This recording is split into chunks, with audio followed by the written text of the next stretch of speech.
All right, so we're looking at the calculator motion problem. We got a particle moving along the x-axis. It's moving in a straight line, might be moving to the right, then to the left, then to the right, might be switching back and forth as particles do as they move in a line. And we're given its velocity function. So we're given a function to represent the velocity at any t value for t greater than or equal to 0, less than or equal to 3.5. The first thing we want is to find the acceleration of the particle at t equals 3. So acceleration, we know, is just the derivative of velocity, so this should be very easy. We just want v prime of 3. If you write v prime of 3 equals, and then put the answer in from your calculator, negative 2.118, that is all you have to do for this one, and you get 1 point. Easy?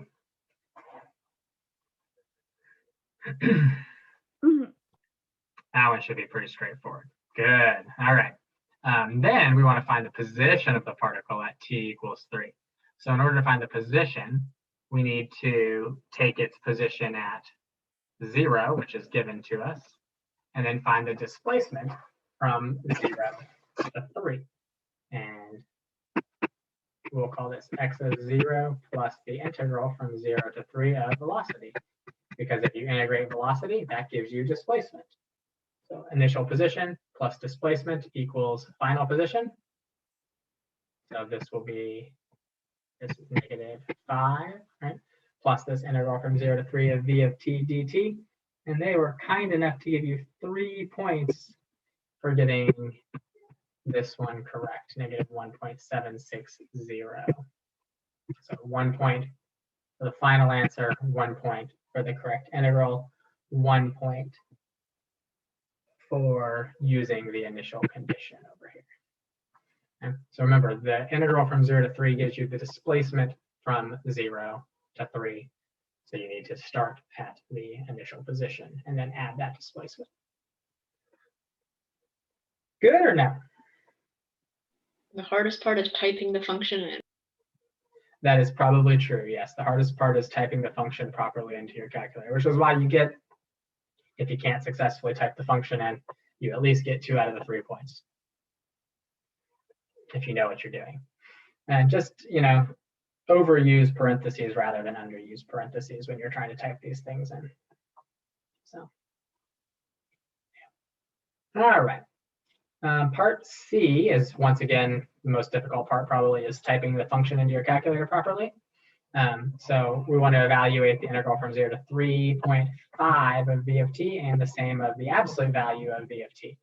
So the values of those should have come out to be, from 0 to 3.5, you should have got 2.844 for v of t. And for the absolute value of v of t, you should have got 3.737. If you got both of those numbers correct, you got 1 point. There are no half points on free response. So you did not get half a point. If you got 1, you got 0 points. So that's the first part. The second part is interpret the meaning. Well, we would say that the integral from 0 to 3.5 of v of t dt is what? An integral of velocity gives displacement. This is the displacement of the particle from t equals 0 to t equals 3.5. And then the integral from 0 to 3.5 of the absolute value of the velocity, that is the integral of speed, and the integral of speed, or the absolute value of velocity, gives you the total distance the particle travels.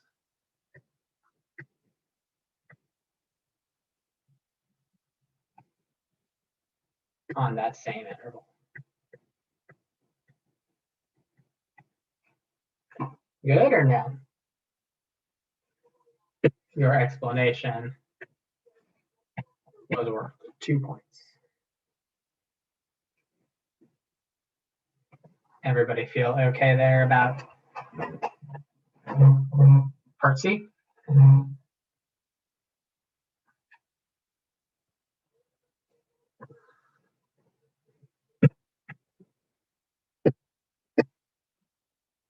All right, and part D says we've got a new particle, a second particle, moves along the x-axis with its position given by this. T squared minus t, we want to know when are the particles moving with the same velocity. So in order to find the velocity of the second particle, we need to find the derivative of x sub 2, which would be v sub 2 prime, which will be, I think it's just 2t minus 1. Is that right? Is it t squared? 2t minus 1. And so we want to know when that velocity, 2t minus 1, is equal to this velocity.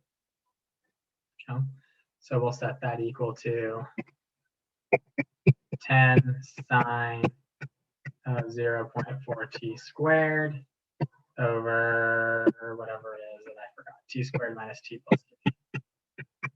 And once again, all you got to do is graph this function on your calculator, graph this function on your calculator, and calculate the intersection point. And the intersection point is at 1.571.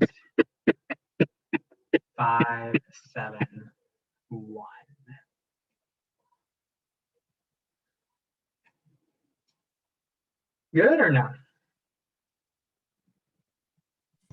So you do need a round every time, or can you just like cut it off at the third decimal? You need to round. Yeah, I mean, well, you don't need a round. You can put in the full value that your calculator gives you, but round to 3 or more decimals. Okay. Yep. Usually, on most of them on the scoring guides, they're going to give you like a leeway of 1/1000th to like one direction of it. So like the scoring guide says this is 1.571 or 1.570, but I don't think they give you points for 1.572 if you did something weird and rounded horribly wrong. Yeah. And that part was worth 2 points, 1 for this equation, 1 for this answer. Good or no?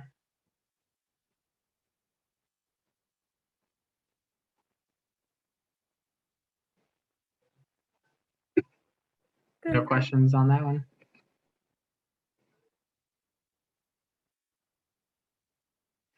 All right, let's take a look at this first non-calculator one. We have 2 particles moving along the x-axis. Particle P, we have a position function. Particle Q, we have a velocity function. We are also given an initial position for particle Q. So we'll want to take a look at that later. First thing it's asking us is when is particle P moving to the left? Well, particle P would be moving to the left if the velocity of particle P is negative. So we need to figure out what is the velocity of particle P. V sub P should be x sub P prime, which should be the derivative of natural log of t squared minus 2t plus 10, which will be 1 over that times the derivative of t squared minus 2t plus 10, which is 2t minus 2. Everybody good with that? All right, so now we want to figure out when is that greater than 0? Well, we're only talking about the interval from 0 to 8. So first off, set it equal to 0 to see when it could be equal to 0. So 2t minus 2 equals 0 gives us t equals 1. Then you'd set your denominator equal to 0 because you could also change signs at a place where the function is undefined or its derivative is undefined. But this has no real solutions, so you don't need to worry about that. The only possibility of where it changes, where the velocity changes signs, is at t equals 1. So we'll just make a nice little sign chart here that is about the velocity of particle P between 0 and 1, like a half, let's say. This is going to be positive in the denominator, but it's going to be negative in the numerator. And then from 1 to 8, like 5 for t, we'll have positive over positive. So the particle only moves to the left when its velocity is negative. Its velocity is negative at 0, right? -2/10. And it's negative all the way up until you get to 1, at which point the velocity is 0. So we would say t is less than 1, greater than or equal to 0 is when it moves to the left. Good or no?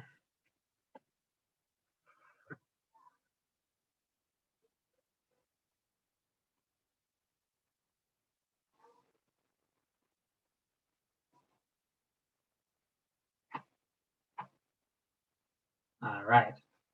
Part B says find all times during which the two particles travel in the same direction.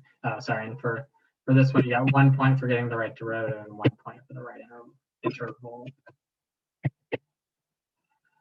So part B, we want to figure out when the two different particles are moving in the same direction. So we already know that particle P had this sign chart. I'm just going to transfer it over here so I don't have to look at it later. Moving to the left and then moving to the right. For particle Q, we are already given a velocity function, t squared minus 8t plus 15. So to figure out when that changes signs, we'll set it equal to 0. And it changes signs most likely at 3 and 5.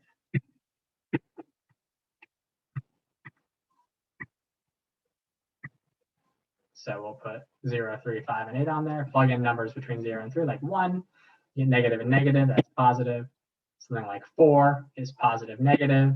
And something like 6 is positive, positive. So they are traveling in the same direction. Let's see. Starting at, it would appear that they should be traveling in the same direction between 1 and 3, right?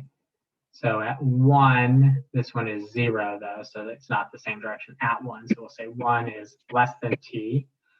And then at 3, this one is 0, so it's going to be less than 3 also. It can't be equal to 3. So from 1 to 3, and from 5, which this one is positive, but this one is 0, so we'll say 5 is less than t, but t is less than or equal to 8 because they're both positive at 8. Good or no?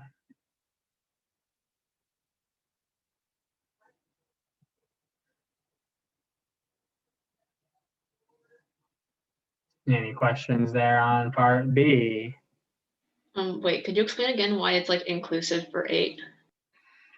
Well, because at 8, they're both positive.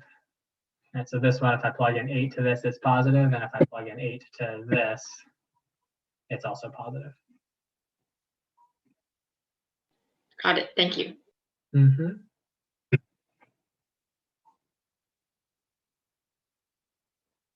Let's see, and that was worth 2 points, 1 for the right. There we go. 1 for the right intervals, and 1 for having some sort of explanation, which is these two different sign charts or something to explain why.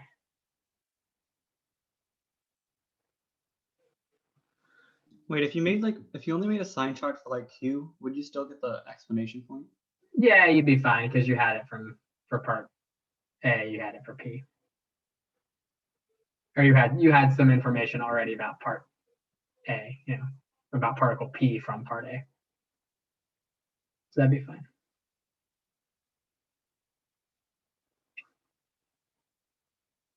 All right. Part C, find the acceleration of particle Q at t equals 2. So first off, there's more to it, but we'll start with that. The acceleration of particle Q should be the derivative of the velocity of particle Q, which should be 2t minus 8. We want that at t equals, what was it, t equals 2, I think, is that right? If that's wrong, let me know. That'd be -4. That's pretty straightforward. Then it asks, is the speed of particle q increasing, decreasing, or neither at t equals 2. So speed, we want to be careful when we see that word speed, not velocity. Is the speed increasing or decreasing or neither at t equals 2? Well, speed increases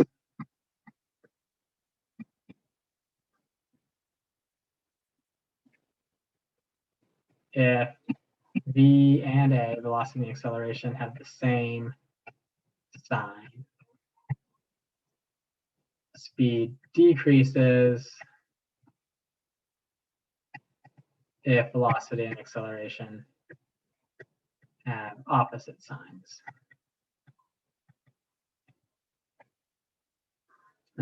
And so we know that the sign of the acceleration is negative. So we'll say a sub q at 2 is less than 0. And up here, we know that v sub q at 2 is on the interval on which velocity is positive for q, is greater than 0.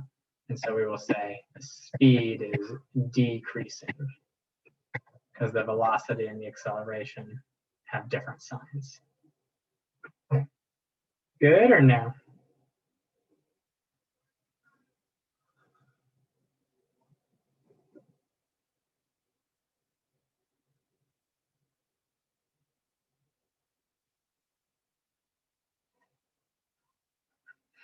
All right, and then the last part of that one, part D, find the position of particle Q the first time it changes directions. So we'll look here. The first time particle Q changes directions is at t equals 3. So we're looking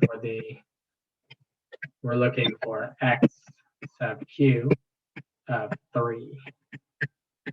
And we are given an initial condition about particle Q that at t equals 0, its position is 5. So we want x sub q of 0 plus the integral from 0 to 3 of v sub q of t dt. And since it's a non-calculator, we actually have to do the integration. Our initial position there was 5. We've got the integral from 0 to 3 of v of t, which was, I don't even remember now, t squared minus 8t plus 15.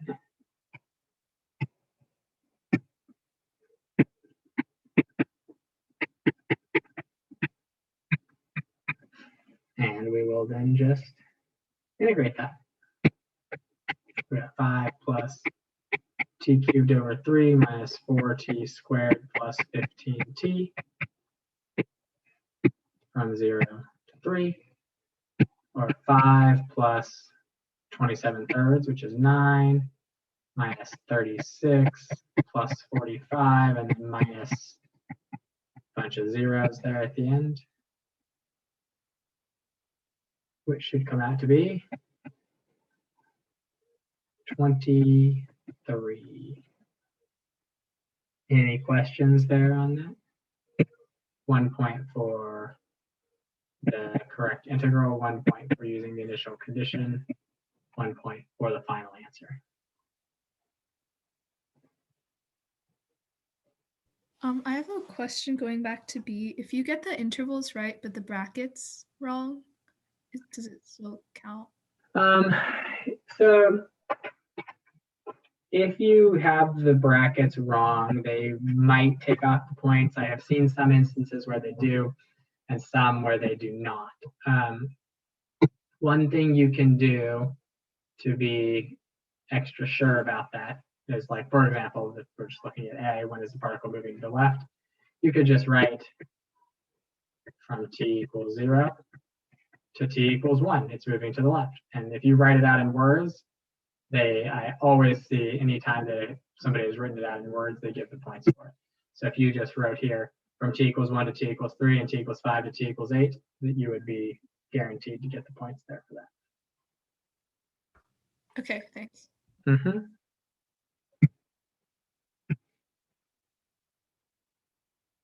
All right. Next one. we've got another calculator one. We got a particle moving along the x-axis again. And we got a nice fun velocity function again. And we've got an initial position. So at t equals 4 is the particle speeding up or slowing down. So that's about the speed. So we need to determine the velocity and the acceleration at 4. So v of 4, if you plug 4 into this and just do, 1 plus 2 times the sine of 8, you end up getting positive number, 2.978716, which is positive. And if you evaluate for the acceleration, v prime of 4 or a of 4, using your calculator, you don't have to bother to plug it. You don't have to find the actual derivative of this and then plug in 4. You just have the calculator calculate the derivative of that at 4. You get negative 1.16400, which is less than 0. And since velocity is positive and acceleration is negative, the particle is speeding up. And you'd want to say, velocity and acceleration have opposite signs. Good or no?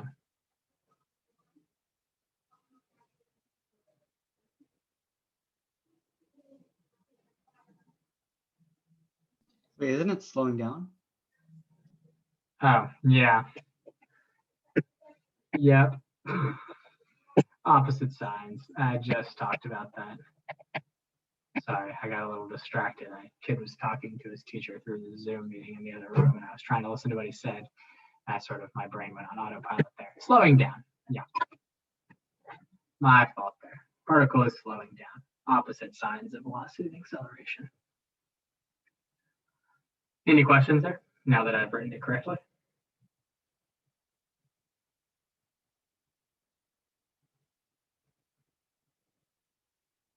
All right, part B. Find all times t in the interval 0 to 3 where the particle changes direction. So to figure out where it changes direction, we just need to figure out when velocity changes from positive to negative. So we need to figure out when the velocity, when does 1 plus 2 sine t squared over 2 equal 0. And your graphing calculator will tell you that the only place that occurs on the interval between 0 and 3 is at 2.707468. And if you look at the graph, hopefully you graphed it. If you look at the graph, you'd see that the derivative is, or it's not the derivative, but the velocity function itself looks something like this on that interval. And so this is, we'll call this A, just to make my life easier. This is A, your velocity goes from positive to negative there. And so clearly it changes signs. The velocity goes from positive, particle moving to the right, to velocity going, or velocity being negative, particle moving to the left. So it changes directions. Good or no? And so you'd write out, so you either want to sketch the graph, or you'd want to make a sign chart, or you'd want to say that the velocity goes from positive to negative at 2.7, something like that. Everybody good there? Any questions there?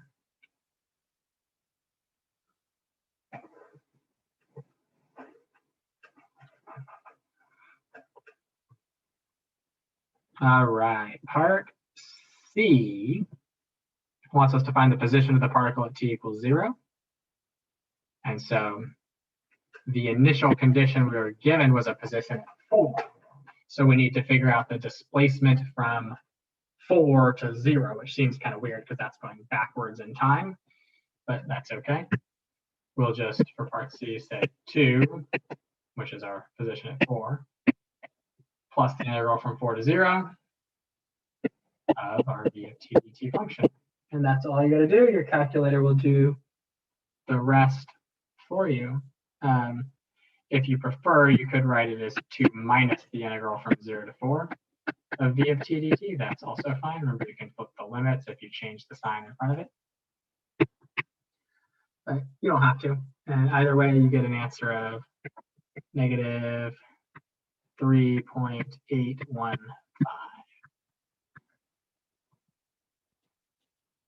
Any questions there on part C? That one was actually worth 3 points, 1 for the integral, 1 for the initial condition, and 1 for the answer.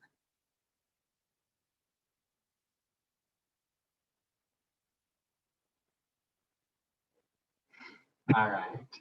And then part D, find the total distance the particle travels from t equals 0 to t equals 3. And so we've done a bunch like this already. The total distance ought to be the integral from 0 to 3 of the speed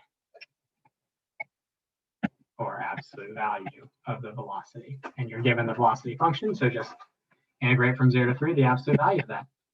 And you get 5.301, which is 2 points, 1 for the answer, 1 for the integral. Any questions there on that one? So since this is distance, you don't have to consider like the initial values they give you, or like do the 4 to 3 or 4 to 0 thing separately, right? That is correct. It doesn't care. We're talking about distance traveled. It doesn't matter. It's not talking about a position. So you don't care about where it was when it started. You only care about the distance that it traveled. It could have started at 1 and ended at 6.301. It could have started at negative a million and ended, 5.3101 units away from that, and that's fine. The initial conditions don't matter for distance traveled.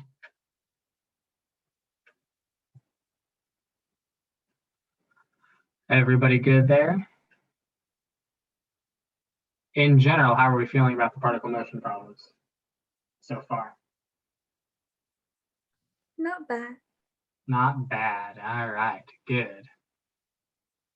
Wonderful. All right, let's do one last one here. I'll give you guys some time to work on one more in class. We should have plenty of time for that at the end here. So, we got another non-calculator. We want to use the data in the table to estimate the value of v prime of 16. Well, we're given v, and we're given an interval surrounding 16 from 12 to 20.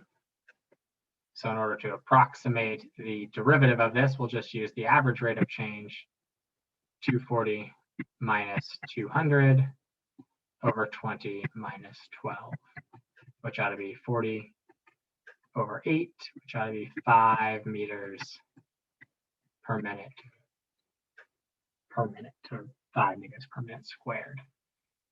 So we're just approximating the derivative from the chart by using an average rate of change. Part A is just worth 1 point. Everybody good with that?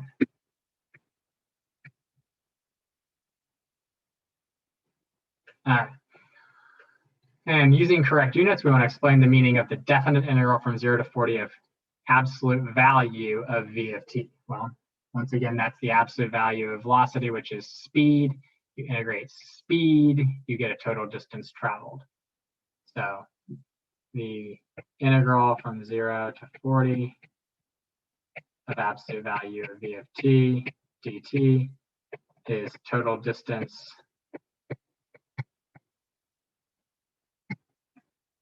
that, what's her name, Johanna, jogs in the 40 minutes. In meters.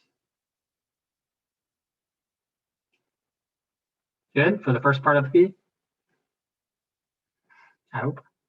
Yeah. And then the second part says to approximate the value of that integral from 0 to 40 of absolute value of v using a right Riemann sum with 4 subintervals. So the right Riemann sum says take the rightmost endpoint of 150, multiply it by the length of the interval, which is 16, and add it to the next one. Height of the next one is not negative 220 because we're looking at the absolute value of v, so that ought to be 220 times the length of this interval, which is 4. And then next height is 240 times 8. And next height is 200 times 12. And that ought to tell us the approximation for the total distance that she jogged. And that, when you add them all together, comes out to be 7,600 meters. Good or no?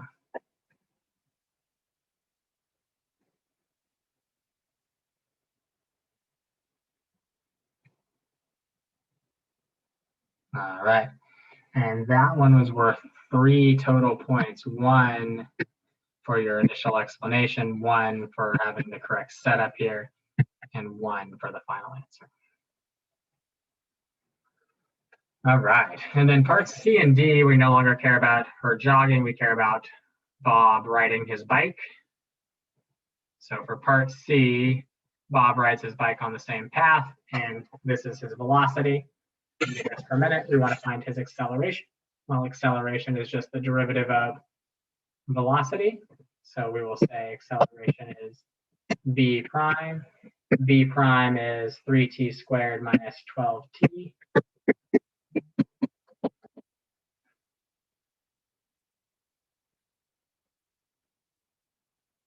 And we will evaluate that at t equals 5. And so that ends up being 75 minus 60, or 15. And what were our units there? They were meters, I think, meters per minute. This is acceleration, meters per minute, or meters per minute squared. Good or no?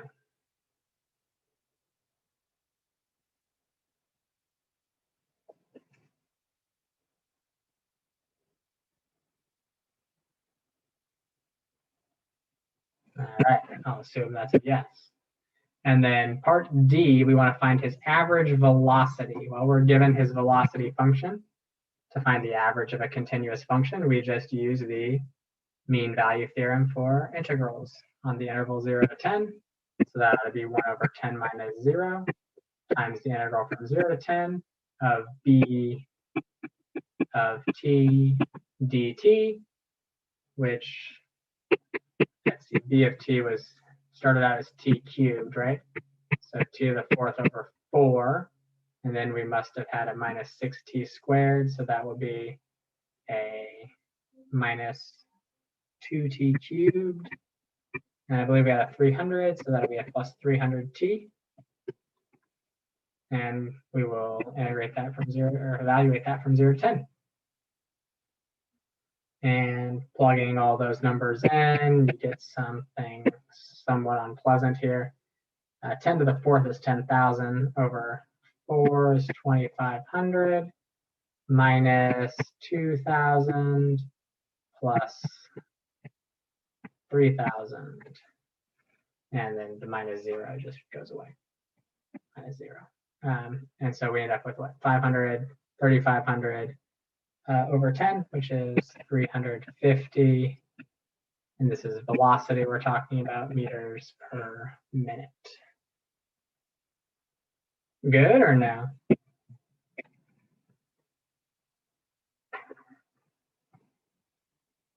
Good. Any questions on any of that?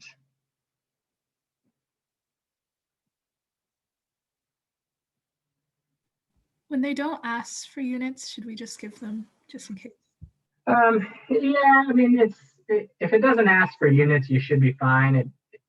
Anytime there are points associated with units, it will say indicate units of measure. So you don't need to if it doesn't say. But I don't know, I like to put the units, so I do. When in doubt, put units. All right, we're going to do one more. We should have time to do this one and then go through it in class right now. So this is the next one in that packet, but it's also up here. It's about trains. This is a good one. Part D adds in some stuff we haven't talked about in quite some time. So I'm going to give you guys 15 minutes to work through this one.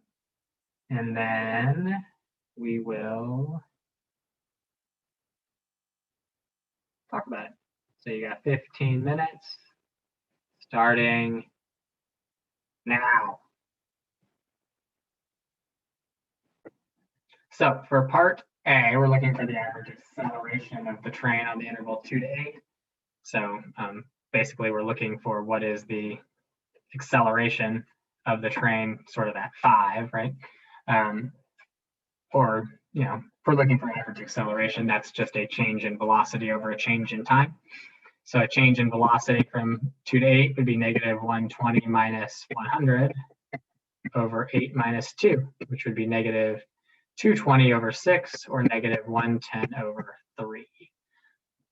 And I guess we're talking meters per minute again here. So meters per minute squared for the acceleration. And that was worth 1 point. Any questions there on part A?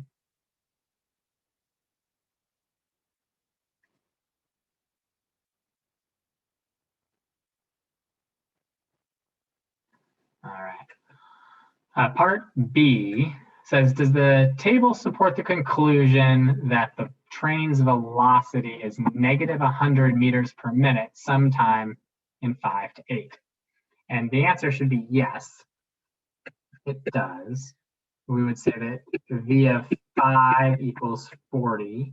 We would say that v of 8 equals negative 120. We would say that negative 100 is on the interval between negative 120 and 40. And since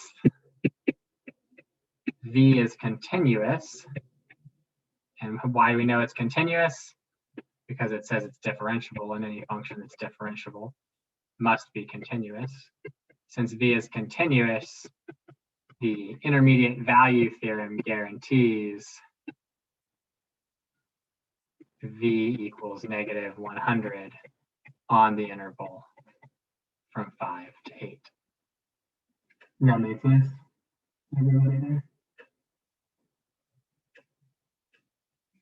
And if you didn't mention specifically the intermediate value theorem, you did not get the points. They want to see intermediate value theorem in there. So IVT. And so 1 point for showing that negative 100 is on that interval or stating that, and 1 point for talking about the intermediate value theorem. And using, you know, you have to say that it was continuous, and you have to then say that negative 100 was on that interval, negative 120 to 40. Good or no?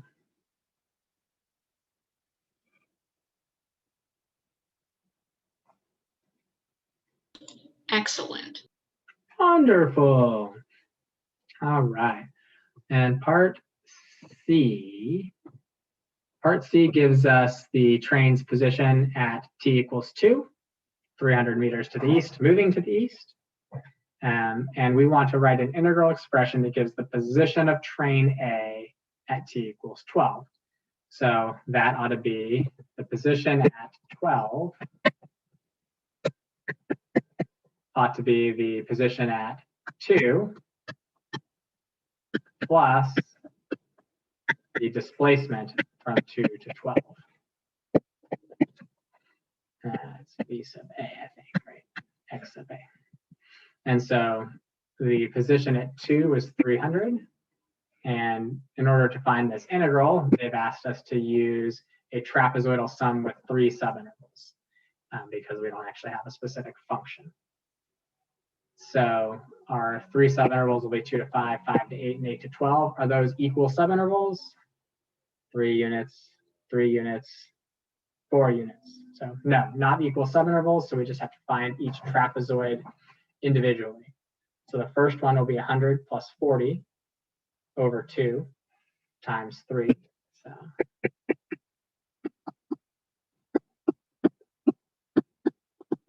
the second one ought to be 40 minus 120 over 2 times 3.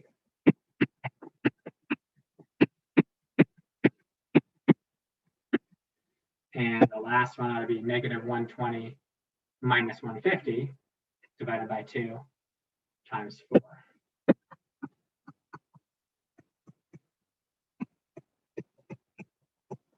And don't forget the initial condition at the beginning still.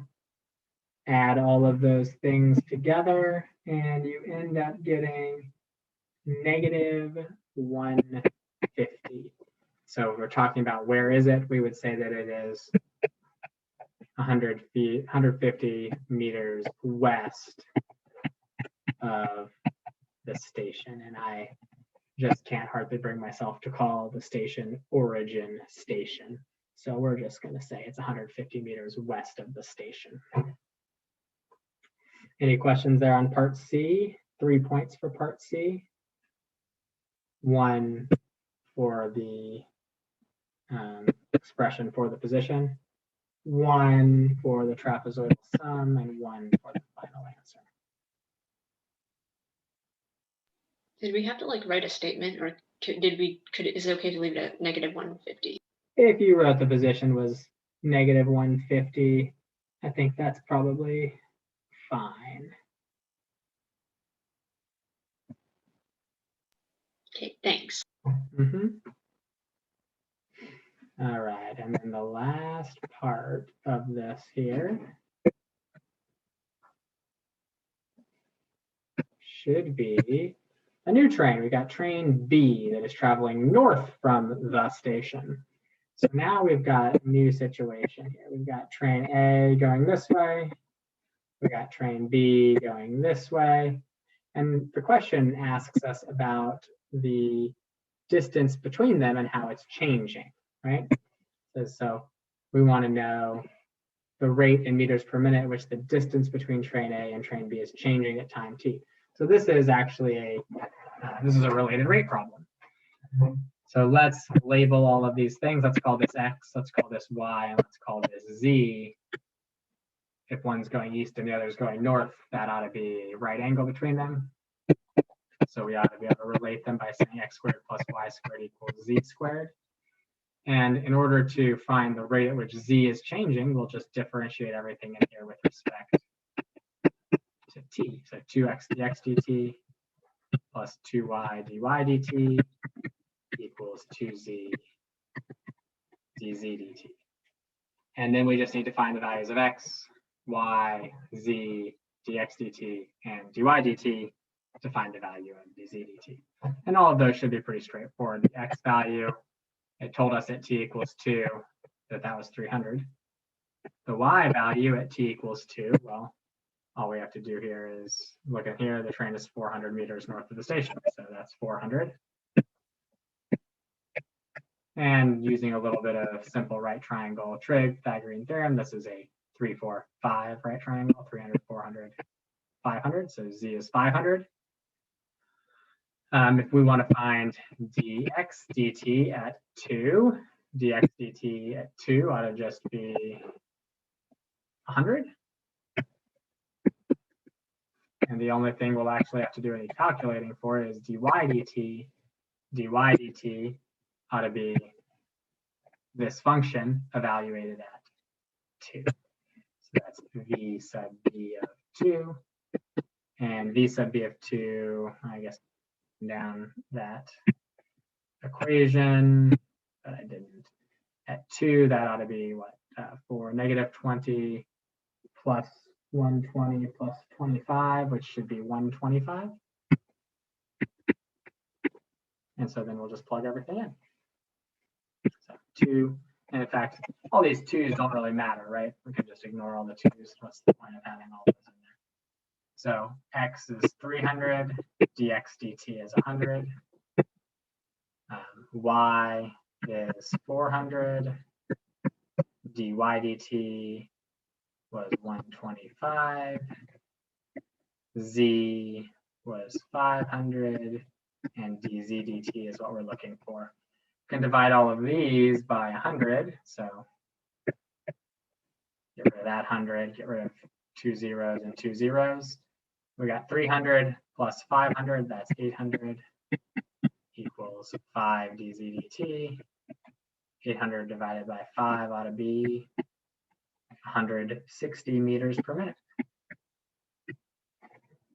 And that was worth 3 points. They gave you 2 points just for that, and then 1 point for getting the answer. So nice little addition in there of a related rate question into this particle motion. Or just a motion problem. Any questions on that?